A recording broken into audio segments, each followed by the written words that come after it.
The crystalline halls of the Galactic Council's grand chamber hummed with the familiar vibrations of 1,000 alien voices, each species contributing to the cacophony that had governed the galaxy for millennia. Ambassador Zainab Hassan stood, motionless at the center of the vast amphitheater, her dark eyes scanning the towering representatives that loomed above her like living monuments to cosmic arrogance. The Vorthak Prime Speaker, a creature resembling a giant mantis wrapped in ceremonial robes, clicked its mandibles dismissively. The human petition is denied, as always. Your species lacks the evolutionary sophistication to participate in galactic governance. Beside Zainab, Commander Alex Morrison's jaw tightened, but he remained silent. They had been through this ritual humiliation countless times over the past decade. Humanity's requests for equal representation, fair trade agreements, and protection from slave raids had been systematically rejected by beings who viewed them as little more than clever animals. Honored counselors, Zainab's voice carried clearly through the chamber, amplified by the translation matrix that rendered her words into a symphony of alien languages. We come not as supplicants, but as equals. Our species has proven its worth. Through innovation, courage, and a thunderous roar of laughter erupted from the Krillian delegation, their bulbous heads wobbling with mirth. Equals? Their representative wheezed through his breathing apparatus. You barely mastered fire when we were conquering star systems. The ethereal collective's representative, a floating mass of luminescent gas, pulsed with condescending amusement. Perhaps in another million years of evolution, little mammals, you might be worthy of consideration. Alex's hand moved instinctively toward the device concealed beneath his diplomatic coat, a quantum communicator linked directly to Earth's military command. The signal he would send had been prepared for this exact moment, when diplomacy finally proved futile.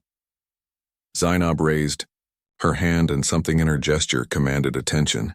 The chamber gradually fell silent, thousands of alien eyes focusing on the small human figure below. You misunderstand us, she said, her voice carrying a weight that made even the ancient Kronar hegemony lean forward. We didn't come here seeking permission. We came to deliver a message. The Prime Speaker's compound eyes glittered with what might have been amusement. And what message could your primitive species possibly? Enough. The single word hung in the air like a blade. Alex activated the quantum communicator with a subtle gesture, transmitting the predetermined signal across space-time itself. In that instant, humanity's true nature was revealed. Across the galaxy, human trading posts simultaneously dropped their disguises. What the Council had dismissed as primitive merchant outposts were revealed to be military installations of staggering sophistication. The refugee colonies that various species had graciously allowed humans to establish began powering up weapon systems that made conventional galactic armaments look like stone tools. The Vorthak Prime Speaker was the first to notice the readings flooding in from across their territory. Impossible, he chittered, his mandibles clicking frantically. Our sensors show this cannot be accurate. Oh, but it is, Alex said, his diplomatic facade finally dropping to reveal the predator beneath. For 50 years, we've played your game. We've endured your condescension, your raids, your casual dismissal of our rights, all while we've been preparing. The main display screen materialized in the center of the chamber, showing real-time tactical data from across the galaxy. Humanity's true fleet was revealing itself, not the handful of aging vessels the Council had cataloged, but thousands of ships incorporating technology that shouldn't have existed for another millennium. You see, Zainab continued, her tone conversational despite the growing panic in the chamber, humans have this peculiar trait. We learn, we adapt, we innovate.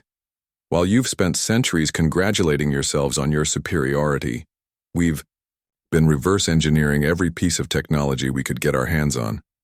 Then we improved it.